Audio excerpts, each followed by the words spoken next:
esto podría ser telefonética. No, mecánica. No, Estructura genética hemos hecho vía virtual. Ah, sí. Pero justamente con el anterior no lo acabé. Pero ¿cómo se hace?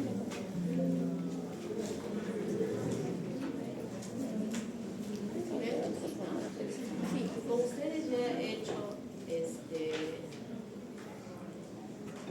genética bacteriana. Ahora vamos a hablar del metabolismo.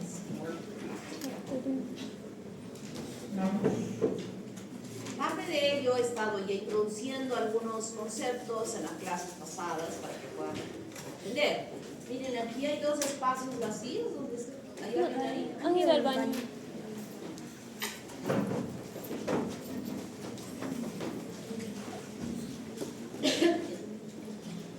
Yo he estado ya conversando sobre este aspecto en las clases pasadas y ahora ya nos vamos de frente a lo que significa esto, ¿no? Cuando hablamos de nutrición, sabemos que las bacterias requieren de alimentarse para permitir su supervivencia, ¿verdad? Y entonces van a ser todas aquellas, nosotros cuando la bacteria ingresa dentro de nuestro organismo, somos su fuente nutricional. O sea, nosotros van a utilizar todos nuestros nutrientes, todo lo que tenemos nosotros en nuestro organismo para permitirles su crecimiento. Y van a ser divididos este resultado va a ser de un hecho importante para que se produzca el anabolismo y el catabolismo. ¿Qué significa eso? A ver, primera mano que se levantó ahí. El anabolismo debería referirse respecto a las distintas reacciones metabólicas que tienen el fin de sintetizar moléculas complejas a partir de simples polinización de ATP, a diferencia del catabolismo que vendría a referir a la degradación de las complejas en simples con la liberación de ATP por energía. Exactamente. O sea, el anabolismo es la utilización de todos los nutrientes con el fin de poder sintetizar los componentes estructurales de esa bacteria. Y además, algo importante, componentes que la bacteria utiliza como agentes de patogenicidad que los elimina hacia el exterior para poder ocasionar daño. O sea, no solamente estoy hablando de que ese anabolismo va a poder sintetizar los componentes de la bacteria, la formación, sino que además se suma a que puede sintetizar elementos nocivos que tiene la bacteria para ocasionar daño, que pueden ser toxinas o enzimas, que no tienen nada que ver con su estructura, sino que las elimina hacia el exterior. Y el catabolismo es degradar todos esos nutrientes para poder tomar energía. Entonces, cuando hablamos de los nutrientes, los dividimos en micronutrientes y macronutrientes. Los macro van a ser los fundamentales que tiene la bacteria en su composición. O sea, todas las bacterias tienen eso, todas.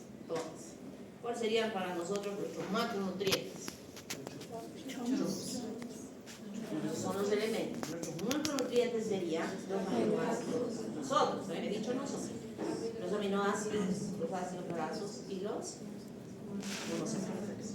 Pero también hay otros importantes macronutrientes que necesitamos nosotros, ¿no? Otros elementos. Zinc, vitamina D. ¿Qué más? ¿Qué más andamos tomando todos los días? Magnesio, ¿no? Que son necesarios, que estarían considerados dentro de los macronutrientes. ¿Quién consideraríamos los micronutrientes para nosotros? De repente, hasta el calcio es para nosotros un macronutriente, ¿no?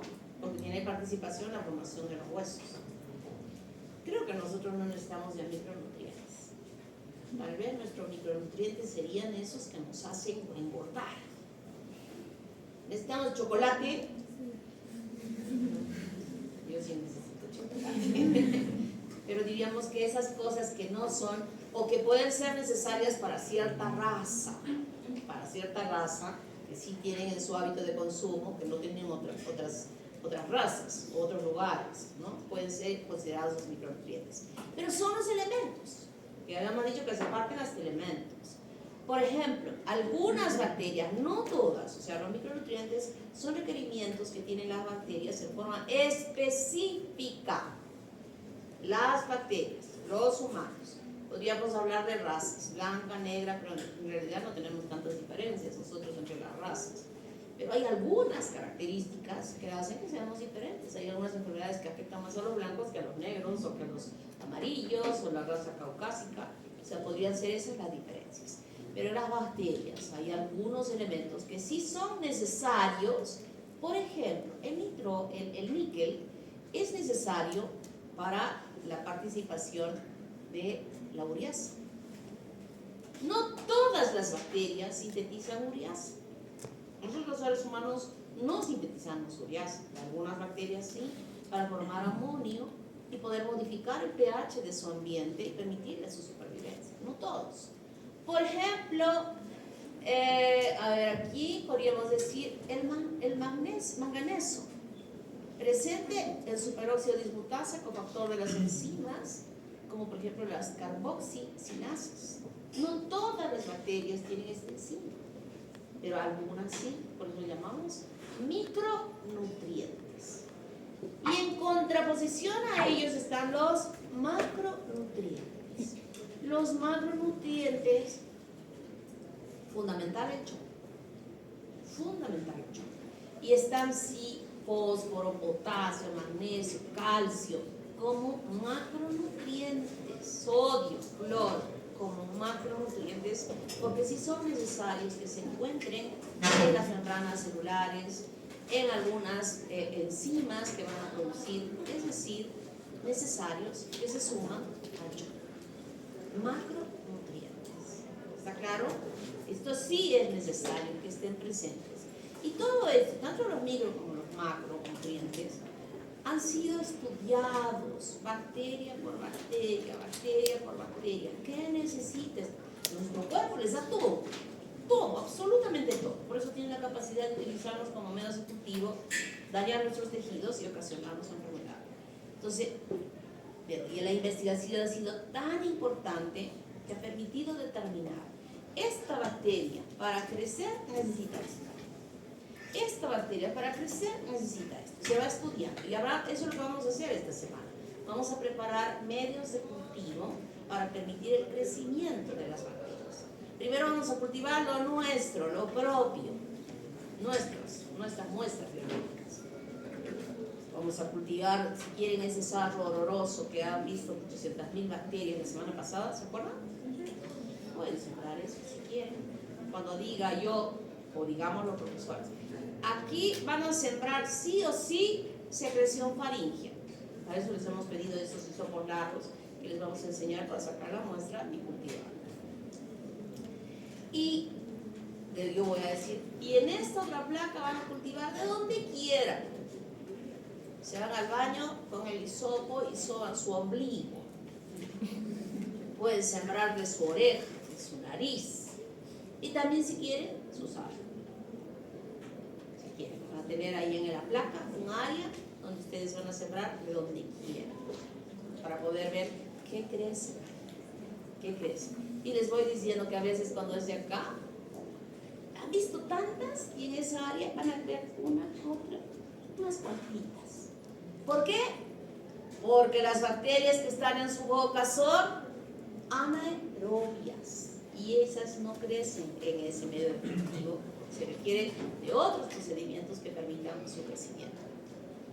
Y entonces, estos medios de cultivo que están hechos, analizados, se han hecho algunos para que crezcan todos, gram positivos, gram negativos. Pueden crecer. Otros dicen, no, este medio solo es para gram negativos. Este otro medio es solo para gram positivos. Hay otros más específicos que van a ser, por ejemplo, específicamente para que crezca el Mycobacterium de la tuberculosis. Ese no crece en cualquier cultivo. Hay un medio especial que es estudiado, se ha analizado y todo lo demás. Pero hay una bacteria que, miren, es histórico y les he dicho que está hasta en la Biblia esta descripción de esta enfermedad, que es la sífilis, donde hasta hoy en día, ya todo el mundo ha dicho que con gusto seguimos insistiendo en buscar cuál es el medio de cultivo que puede permitir su crecimiento. No crece nada. Algo tiene nuestro cuerpo que sí le permite a la bacteria multiplicarse dentro de nosotros. algo que no se ha podido hasta hoy, miren, siglo XXI, y hasta hoy no se ha podido saber qué hay en nuestro cuerpo que permita que esa bacteria pueda crecer. Hasta hoy. Por eso les decía el otro día, a esta bacteria la diagnosticamos mejor serológicamente y no en forma directa. Directa podemos, si es que tenemos la herida para sacar la bacteria y vemos en campo oscuro, o podemos hacer una coloración, pero no la podemos.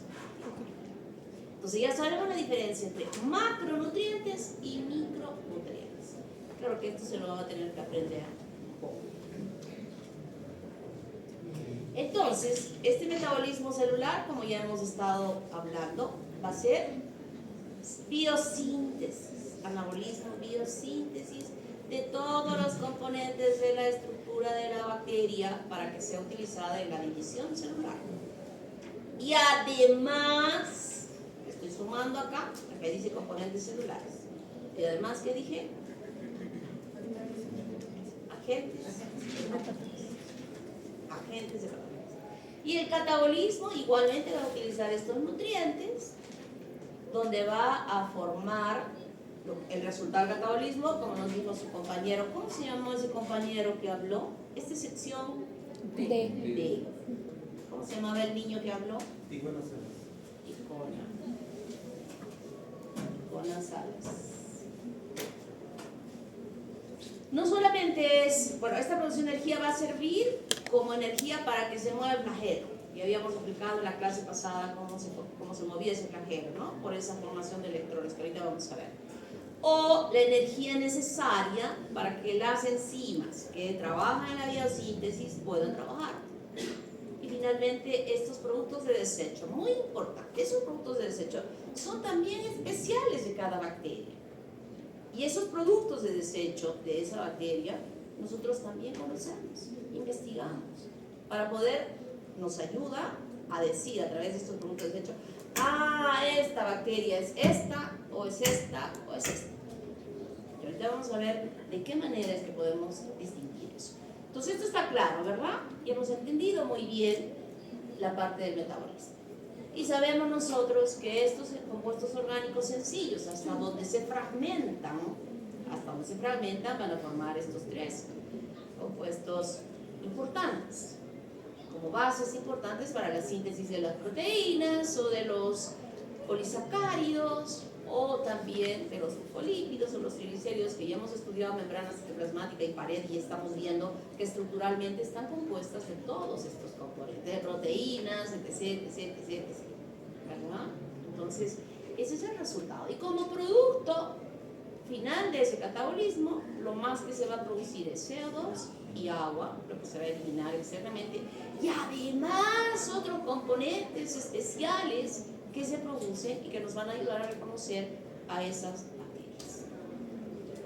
Entonces, en las reacciones catabólicas, los nutrientes son formados en metabolitos precursores, en ATP, que es la fuerza reductora en forma de NADH, que va a ser el resultado para la transformación luego de ATP, la nicotinamida, adenildinucleótido y el NADPH, ¿no? Este es el resultado final de esa reducción, que va a traducirse finalmente en lo que va a ser la fuerza energética o motriz.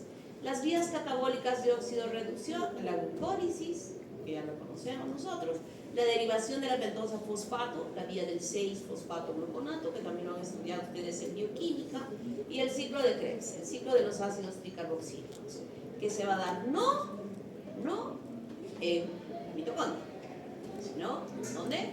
En la membrana. Entonces, fíjense, ¿cómo es que se conoció, cómo se pudo llegar a ese conocimiento de saber que esa membrana citoplasmática era responsable de la formación de esta energía? Este investigador bioquímico escocés, Peter Mitchell, en 1961, dijo, en sus conferencias de científicos, dijo que la producción de la energía se daba a nivel de la membrana citoplasmática con la salida de electrones, de protones hacia el exterior de la membrana citoplasmática, y que con una membrana intacta luego podía retornar estos protones en forma de electrones dentro del citoplasma y que eso originaba la producción de energía, de ATP. Entonces todos los científicos de esa reunión dijeron, este está loco, lo calificaron de loco. ¿Qué le pasa a este científico loco que dice tremenda estupidez? Y en 1978, este científico Mitchell, por la tremenda estupidez para esos 17 años antes, le dieron el premio Nobel porque les dijeron realmente esto. Hicieron todas las pruebas, todo eso, y se permitió hablar de lo que se llama la quimioósmosis, donde existe una membrana citoplasmática perfecta y como resultado del catabolismo celular se producía NADP reducido y estos dos hidrogeniones salen hacia el exterior, ubicándose externamente en esta membrana citoplasmática, donde aquí en la cadena de transporte de electrones también se va a producir en la membrana citoplasmática, pero nosotros aquí estamos viendo que estas moléculas salen fuera. Y luego, con la participación de una enzima que es una ATPasa, estos hidrogeniones retornan hacia el interior, permitiendo que el ADP produzca por molécula de ADP 2 ATPs. La producción, ¿cuántas ATP se producen en la respiración celular en la mitocondria? 30. ¿Cuántas? 36, 78. 36 ATPs. La membrana aquí, solo 2 ATPs. ¿Cómo se llama el niño? Mamani Calderón. Mamani Calderón. Muy bien por haber recordado la bioquímica. ¿Está claro? 2 ATPs. Se llama quimioósmosis. Este es el mecanismo para explicar cómo esa membrana citoplasmática produce energía constituida por ATP. ¿Y ese ATP va a servir para qué? Para la utilización de la biosíntesis y para la utilización en la fuerza motriz del flagelo y que necesita para moverse. Algunos receptores finales de las cadenas de transporte de electrones de las bacterias. Las bacterias necesitan en su entorno, hay dos grupos, más grupos en realidad, pero vamos a dividirlos en dos. Unas que necesitan oxígeno para vivir, esas aparecen a nosotros. ¿O vivir sin oxígeno?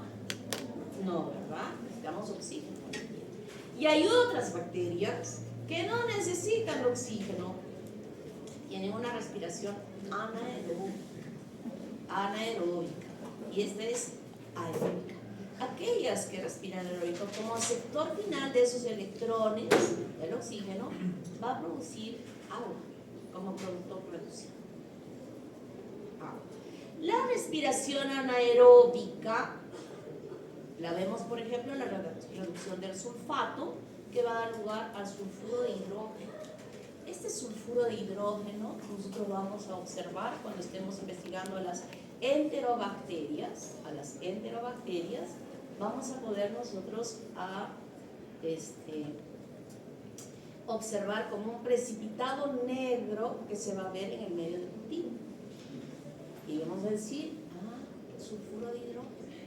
No todas las bacterias hacen eso. Entonces, eso nos va a ayudar a nosotros a poder dar un diagnóstico de quién puede ser esa bacteria. O es reducción de nitrato en nitrito. Eso no lo vimos, creo que en la orina. Exactamente. Ustedes han visto en la práctica pasada, en esa tirita que han visto que se colocó la orina y donde podíamos observar si había glucosa, si había leucocitos, si había proteínas, etc. ¿Se acuerdan? En esa tirita, en ese cartoncito, también había nitratos. Que si es que se habían reducido a nitritos, el rosadito suave, que es el cartoncito original, se volvía un rosadito más intenso. Entonces, ¿cómo interpretamos ese rosadito intenso? Presencia de microorganismos en la orina. Presencia de microorganismos en la orina.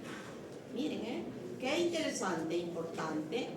Y todavía sumamos, porque en el mismo cartoncito había marcados que habían leucocitos. También había otro cartoncito que decía hematíes, ¿se acuerdan? Entonces este cartoncito indirectamente nos está diciendo que esa orina está infectada y tiene infección urinaria.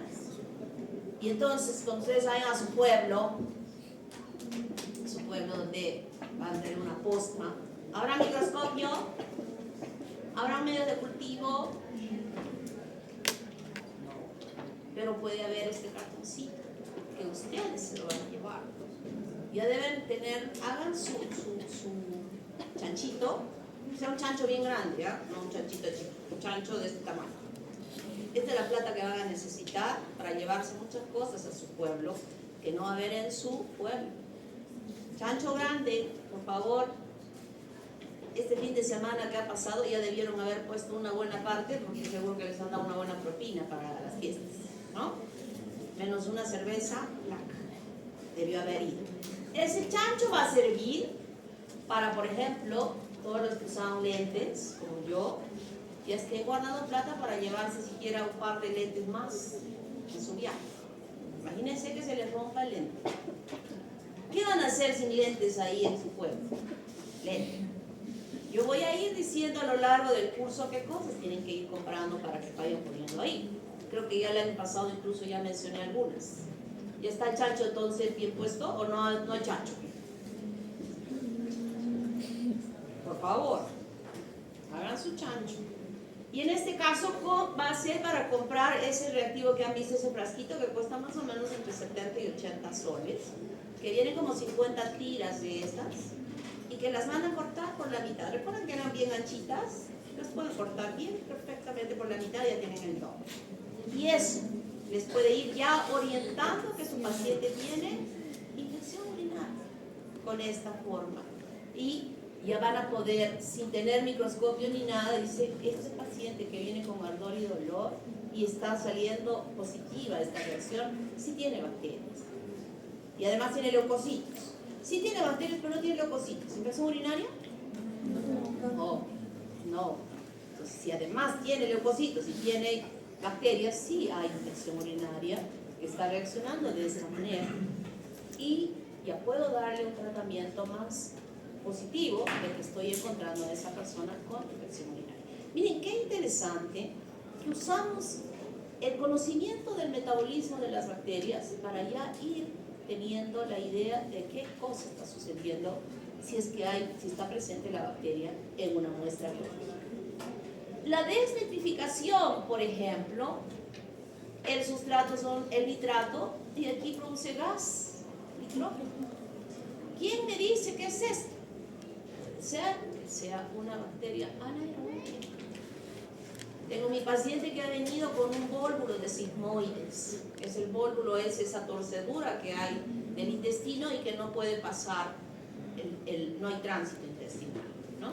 Es tan largo, tiene un dólico mega sigmoides que se enrolla, no hace deposición. Esta es una patología muy común, por ejemplo, en Puno, donde hay mayor altura y la digestión es más lenta y puede provocar esta complicación.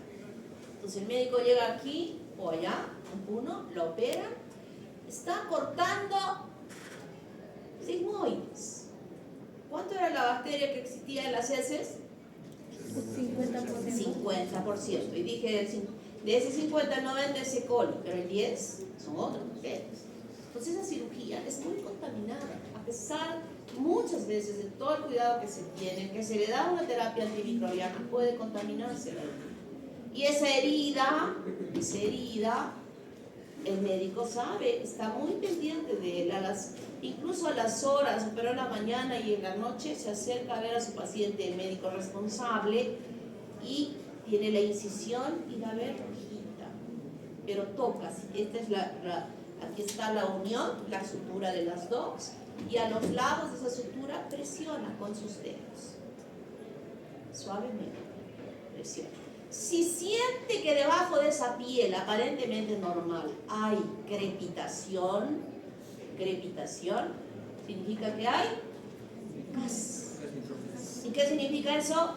Que está instalándose una infección por anaerobios.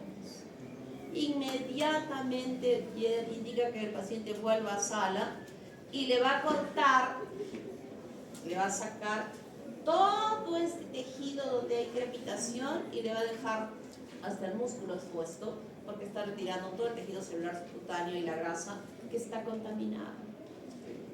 Porque si lo deja de pronto al día siguiente, ya no va a cortar esta parte, va a tener que cortar más, porque hay una infección de herida operatoria por anaerobios. Este gasecito que está produciéndose nos puede ayudar a que nosotros hagamos ese diagnóstico. No que todavía le pinche, cultive 24, 48 horas, pero olvídense, si voy a esperar el cultivo de esa muestra 24, 48 horas, ya no le voy a quitar esto, no le voy a cortar la mitad ya se muere, le voy a cortar la mitad del cuerpo. ¿Se dan cuenta?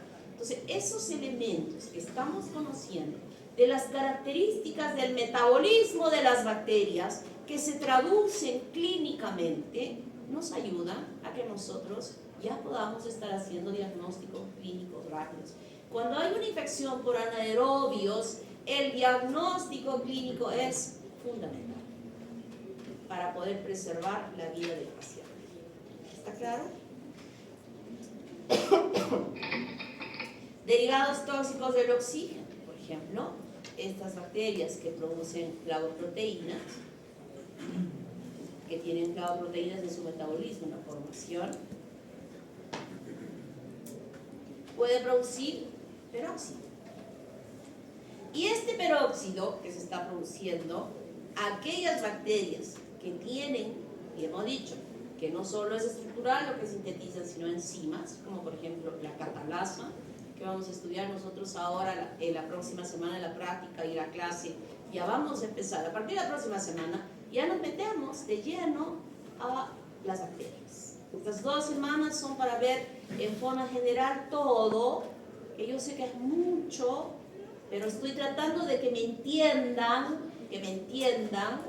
No voy a esperar que se aprendan todos los nombres rapidito, todo, pero quiero que me entiendan. Y a la siguiente semana estamos metiéndonos en las bacterias, ¿no? Y estafilococo, por ejemplo, tiene este enzima. Y cuando agregamos nosotros peróxido, nosotros vamos a agregar al cultivo peróxido, vamos a ver esto. ¿Cómo veremos nosotros la formación del oxígeno? Como burbujas. Eso significa que ahí esa bacteria produce ¿qué? Catalasa. Y eso nos está ayudando a nosotros a identificar a esa bacteria. Ya estamos identificando. Peroxidasa, que actúa sobre este peróxido produciendo NAD y agua. Las bacterias que producen peroxidasa, el peróxido es una sustancia de daño del tejido, va dañando, destrozando el tejido. Y esta peroxidasa, también hay algunas bacterias que la poseen y produciendo agua. El superóxido de dismutasa es otra bacteria que puede producir esta enzima y como resultado va a producir peróxido, lo que estoy diciendo, que ocasiona daño, destruye tejidos, provoca una mayor inflamación como resultado de la infección de la bacteria en el organismo. Entonces, todas estas características nos ayudan a nosotros a entender mejor la patogenia que algunas bacterias tienen en el cuerpo cuando se produce una infección. Y cuando hablamos de los tipos de fermentación, de acuerdo a los azúcares, todos los azúcares van a llegar metabólicamente a ácido fenólico, ¿verdad? Y de ahí algunas van a formar el ácido láctico, como por ejemplo los lactobacilos.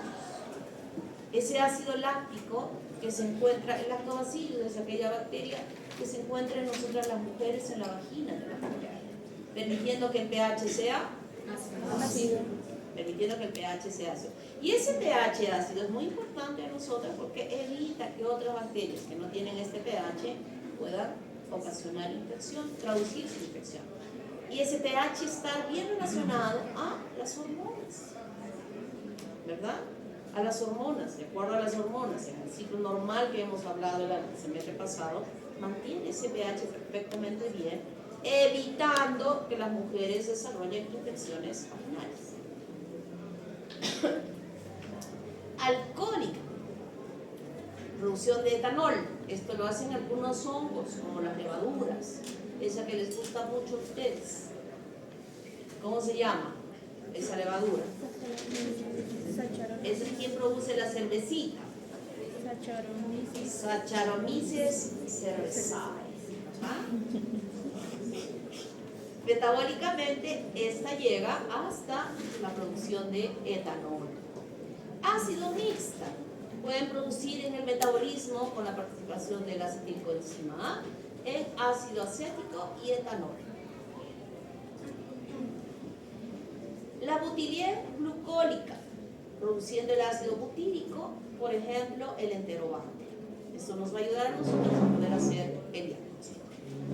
La butírica, perdón, esta es la butírica.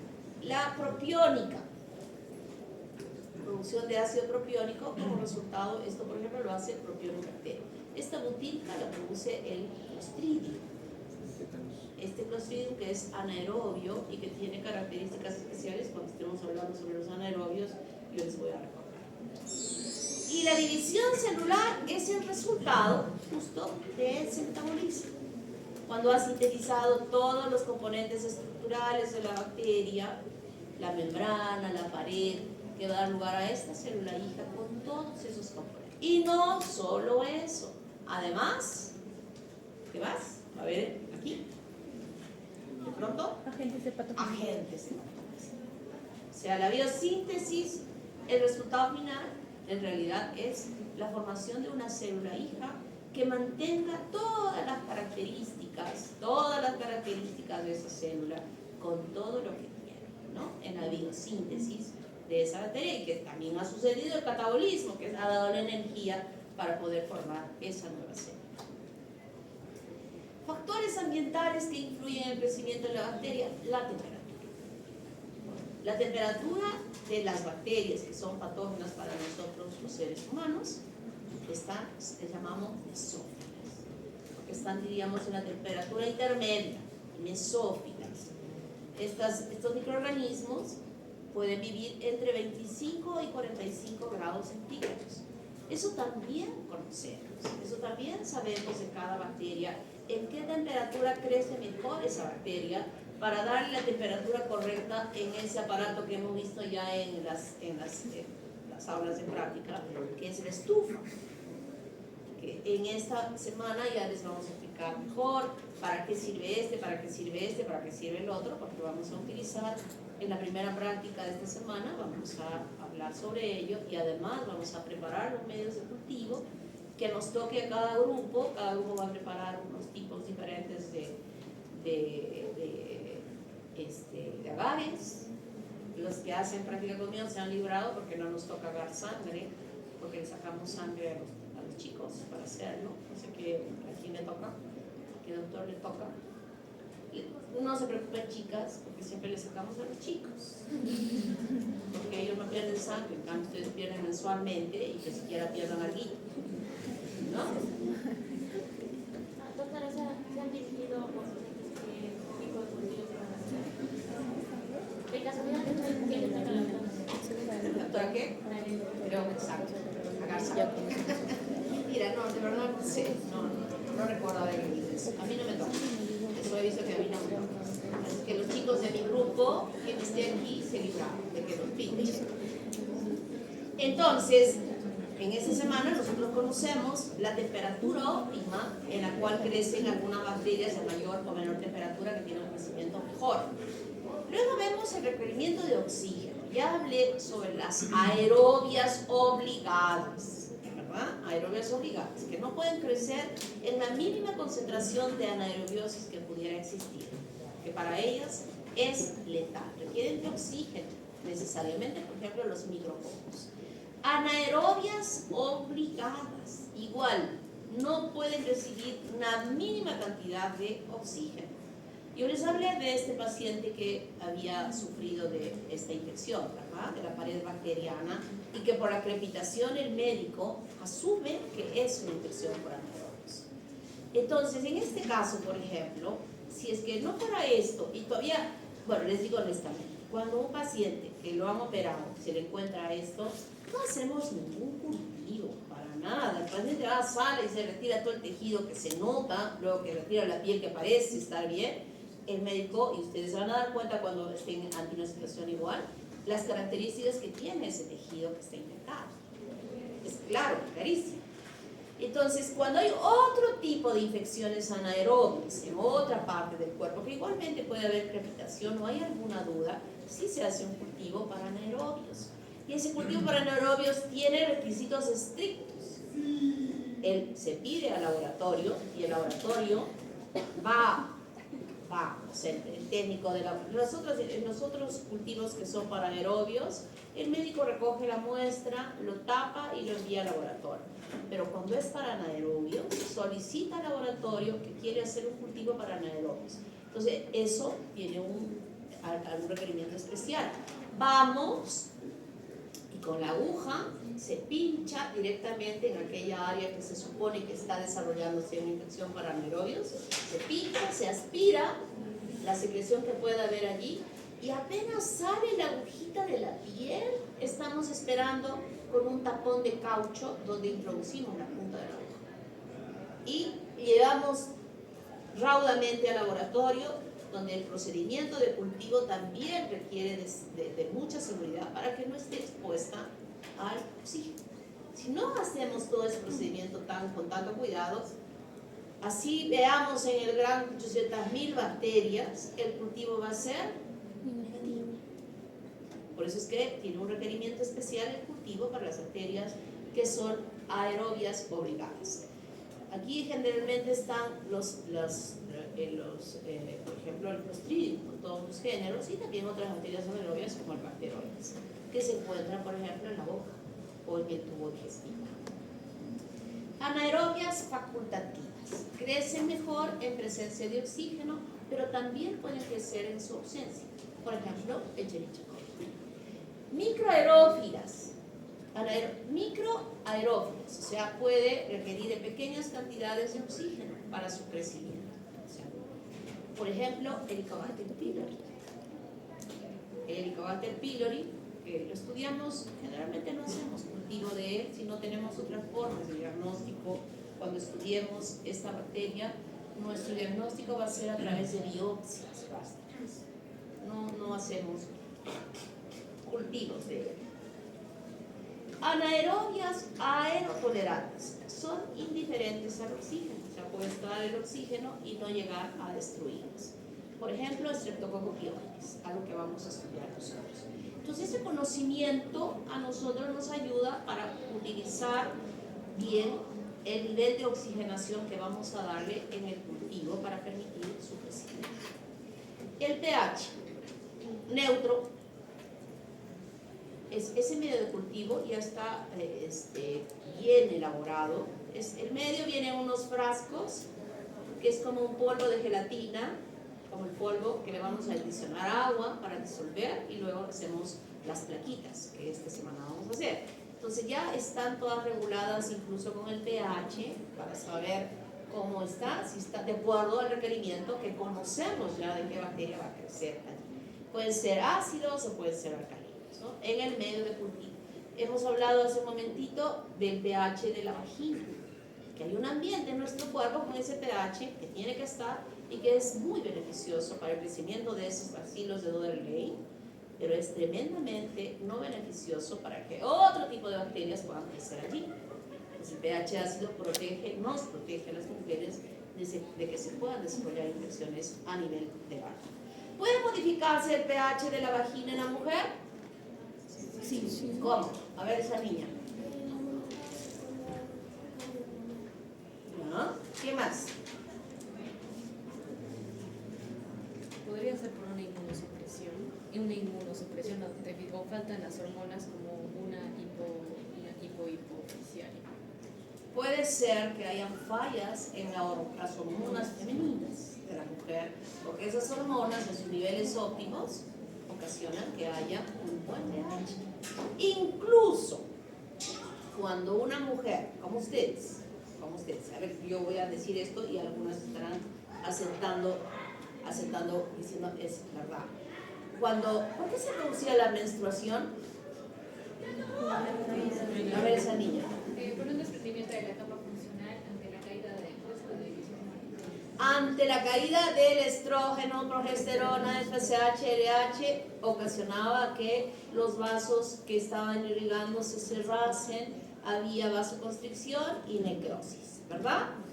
Hasta que las hormonas vuelvan a subir, hemos dicho, acabamos de decir que el pH, las hormonas provocan que haya un pH alto. Al no haber esas hormonas, ¿qué va a pasar? ¿Cómo será el pH en la vagina? Empieza a perder la acidez, o sea, no tiene acidez. Las bacterias de ahí se han caído, ya no hay bacilos de Oderley, y allí, aparte de las bacterias, en la vagina de la mujer también proliferan los hongos, las levaduras. Y entonces, cuando no hay ese pH, las levaduras proliferan y terminando la menstruación, hay un flujo blanquecino que se va produciendo al final y que produce escozor.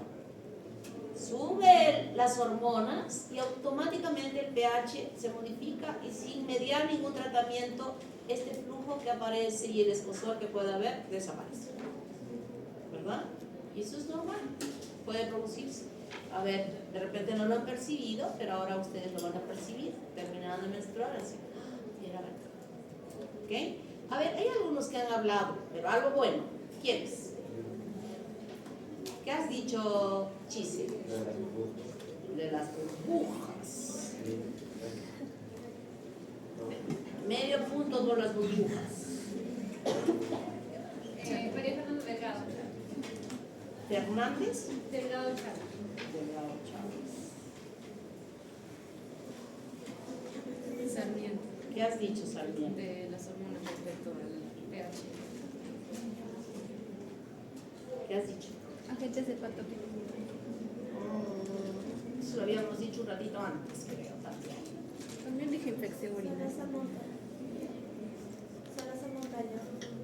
Le dije sobre nitrito. ¿De qué? Nitrito. Ah, ya, ese sí. ¿Cómo te llamas? Salazar Montaña. Salazar. Ese sí vale. Allá medio punto. Y tú medio punto.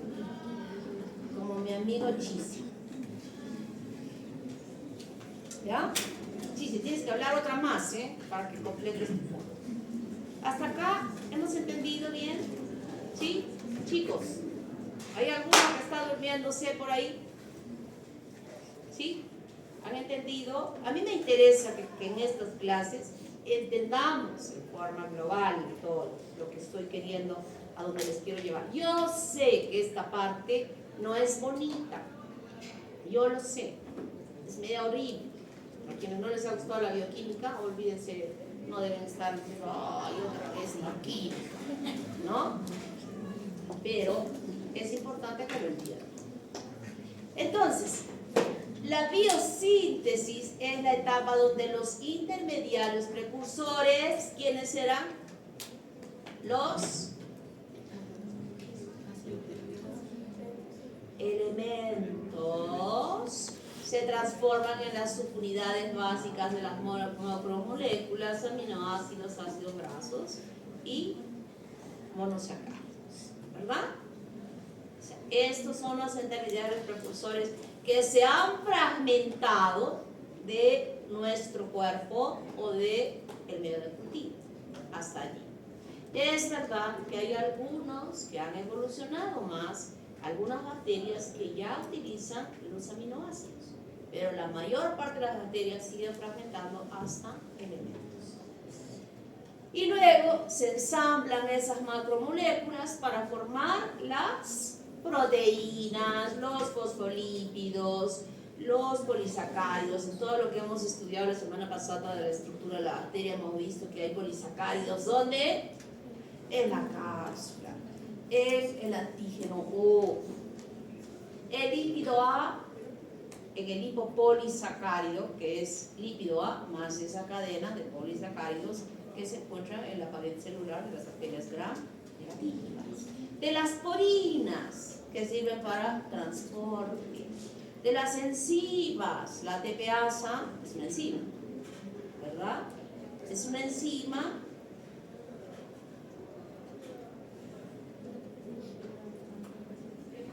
Es una enzima importante que participa para la formación de energía. Y todas estas, por ejemplo, estas enzimas, como las PBPS, ¿quiénes eran estas PBPS? Transpeptidasas. Las transpeptidasas y las carboxipeptidasas, ¿verdad? Muy importantes porque ¿quién era quien iba a afectar ahí? La penicilina. La penicilina. Yo creo que sí, me gusta porque creo que más o menos han estado entendiendo, ¿no? Y ayer domingo sí me han hecho caso y han leído algo, ¿no? Hasta el sábado les he dado permiso con la resaca, pero domingo ya no, ya era demasiado. 3 días ya era para leer, si no, todo lo que estamos haciendo ahora se les va a amontonar. Y todas estas reacciones que utilizan ATP. ¿Cuántas moléculas de ATP se forman? 2. ¿Cuántas? 2 moléculas. Muy bien. ¿Hasta acá todo bien? ¿Entendido? Claro que ahora hay que ir al libro y leer, ¿no? Y leer. El crecimiento poblacional bacteriano se refiere al ciclo de la curva de crecimiento. Obviamente, eso no se evalúa en nuestro cuerpo. O si se evaluase en nuestro cuerpo, podríamos estar diciendo que la bacteria ingresa a nuestro cuerpo, se establece, se multiplica, ocasiona daño produciendo una enfermedad, un sistema inmune que no funciona adecuadamente y que tampoco recibe un apoyo de una terapia antimicrobiana que elimine la bacteria. Entonces va a producir una infección generalizada. ¿Cómo se llamaba la infección generalizada? Septicemia o sepsis. ¿Y esta septicemia o sepsis qué va a hacer en esa persona? Lo va a matar. Lo mata, muere el paciente. Entonces, si se muere el paciente, definitivamente se va a dar todo este crecimiento poblacional bacteriano. O sea, pero esto lo estudiamos nosotros en el medio de cultivo, donde le aportamos un medio de cultivo límite, o sea, limitado para su multiplicación. Y entonces empezamos, sembramos, lo que ustedes van a hacer hoy día, van a sembrar en el medio. La primera parte es la parte de la fase La que se llama, que es de aclimatación. Es decir, a ver, me han dejado en esta superficie del lagar, hay buena temperatura, me han metido en la estufa, 37 grados centígrados, el pH está bueno, hay oxígeno, está cerrada la puerta, pero hay oxígeno en el ambiente, para aquellas bacterias que son aerobias, ¿no? Ups, tengo mi chicharrón con pastel de papas, mi salsita de patitas, mi soltero de queso. Uy, y de paso todavía me han puesto un chupe de camarones. ¡Qué delicia! Y para rematar, queso helado. ¿Quién no va a estar feliz en ese ambiente? ¿Verdad? Y aquí es una fase de adaptación, de decir, tengo todo. Dices, tengo todo, ahora voy a multiplicarme. ¡Sas! Se empieza a multiplicar, fisión binaria. Fase exponencial.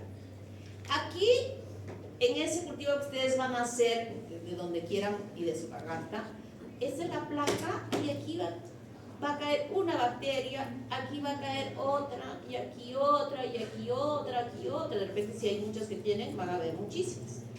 Cuando ven ustedes después de haber sembrado, yo voy a mirar la placa y voy a ver la huella del sembrado y voy a decir, ah, está bien. Yo a veces veo que no hay la huella del sembrado sobre la superficie. Yo no estoy viendo las bacterias, sino la huella del sembrado. Y voy a decir, a ver, Chise, ¿por qué no has puesto tu muestra? Yo descubro. Antes de poner la estufa, yo voy viendo. Chise no está conmigo, no veo a nadie que está conmigo. ¿Hay alguien que está conmigo? Ah, tú estás conmigo. Entonces yo voy a decir, a ver, ¿por qué no? Entonces ya los pesco porque como que tienen miedo. No tengan miedo. El agar no es un agar que se prepara como cuando hacen gelatina en las proporciones de más agua que la gelatina y y ustedes pues es una cosa blandita que cuando ponen el hisopo tienen miedo que se meta en la gelatina, no. Está en la preparación exacta para que este agar sí sea blandito pero firme. Entonces el hisopo resbala fácilmente en la superficie, ¿no? Vemos que sí, ya hay la huella de sembrado. Bien, a la siguiente práctica vamos a sacar las placas de la estufa y aquí donde no vimos nada, ahora vamos a ver un circulito. ¿Qué significa ese circulito? Que es así como un montículo, como un mojón, ese de la calle, que son esas elevaciones. Eso se llama colonia, es una colonia que ha crecido. Y es el resultado que esa única bacteria, o sea, cada colonia, cada circulito que ustedes van a ver de una forma convexa, de diferentes colores, brillante, el tamaño, el color, etcétera, etcétera, etcétera, todas esas se llaman características culturales de las colonias, son independientes para cada bacteria. Escherichia coli es diferente a, por ejemplo, Salmonella typhi, a pesar de que las dos son enterobacterias. Streptococo es diferente a Estafilococo. Y esas características culturales las vamos a estudiar la siguiente semana, para ya ir aprendiendo cómo reconocemos macroscópicamente a una bacteria. Y entonces, ¿qué ha sucedido con esa única bacteria que estuvo depositada aquí? Se empezó a multiplicar activamente. Fase exponencial. Luego viene la fase de meseta o estacionaria, donde mueren y también nacen. Mueren, nacen y se queda así estable. Ya terminó ese crecimiento con esas características culturales de las bacterias. Y viene luego la fase de muerte. Cuando ya se comieron todos los nutrientes, ya no hay más para que se multipliquen y en consecuencia mueren. Por eso yo les decía, la similitud de nosotros en nuestro organismo para que cumpla este ciclo termina con la muerte de la persona, ¿no? Pero evitamos que eso suceda con los tratamientos antimicrobianos para que eso no suceda de esa manera. ¿Entendido? Muy bien. Este es el cultivo de las bacterias en el laboratorio. Les damos todo. Base de amino, nitrógeno, peptona. Factores de crecimiento, sangre, suero, extracto de levadura. En cada frasco que tenemos, que ya dije que a mí no me va a tocar sangre, por ejemplo, hay una base para este agar, se llama agar base sangre.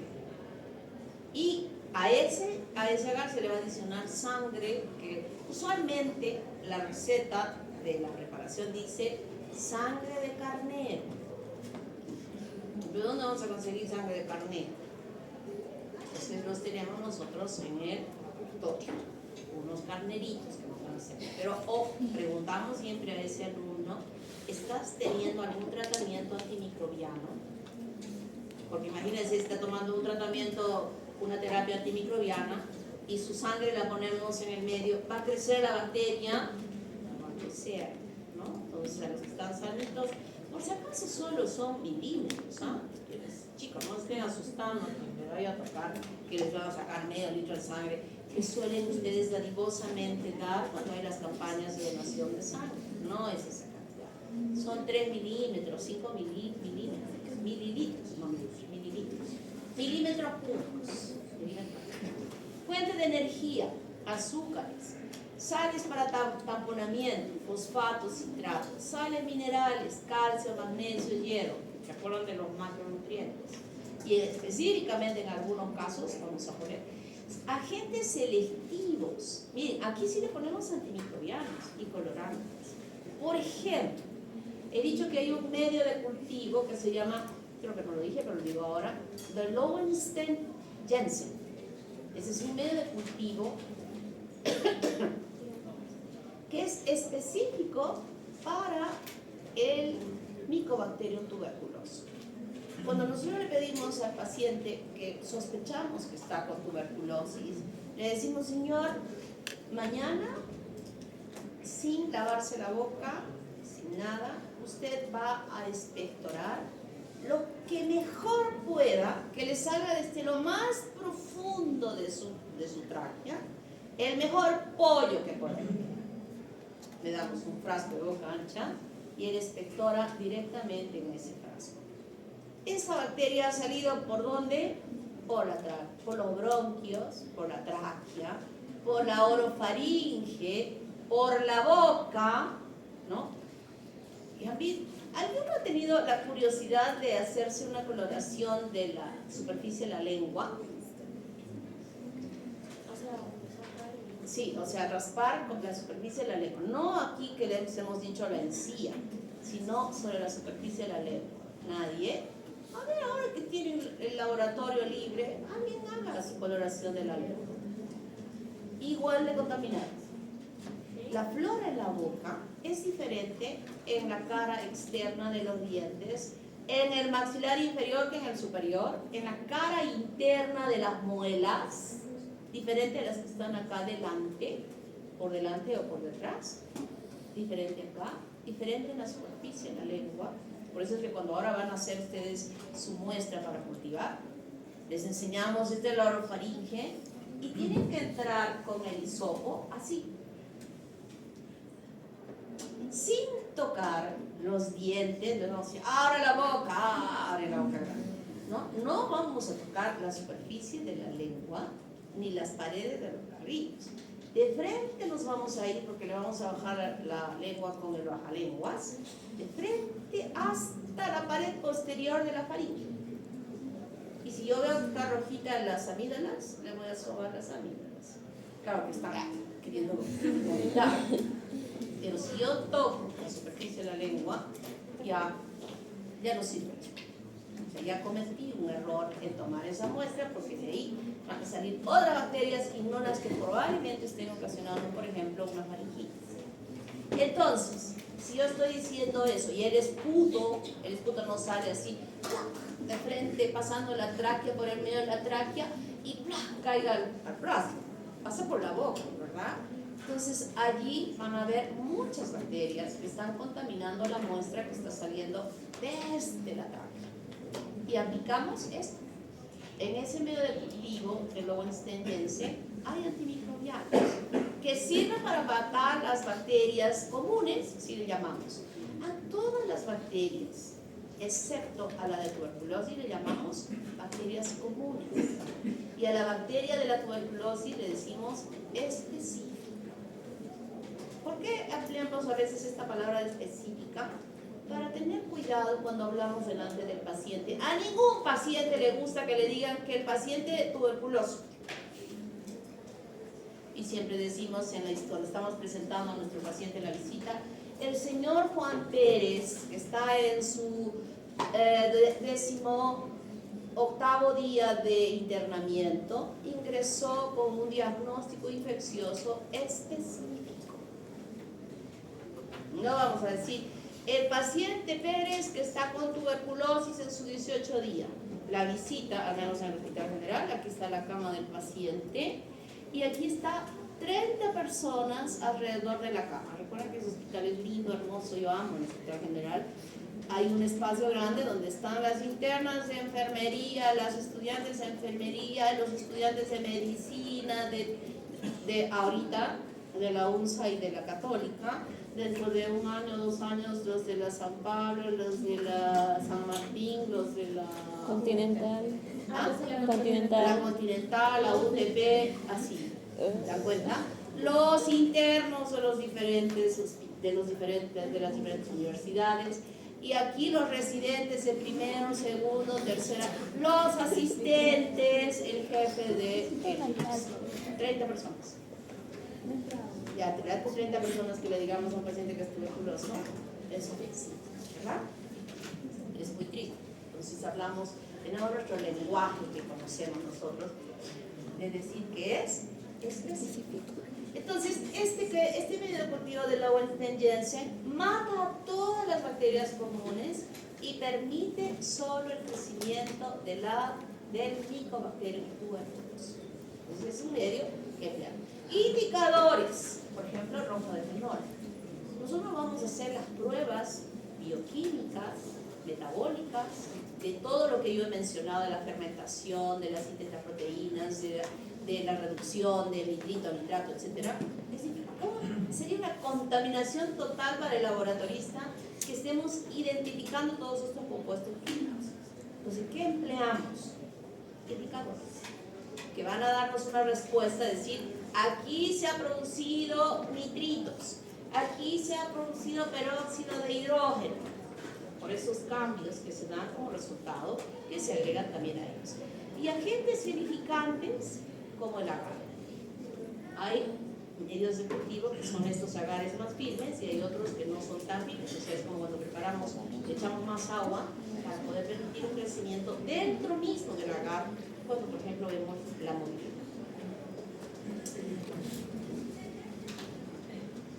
¿Ya?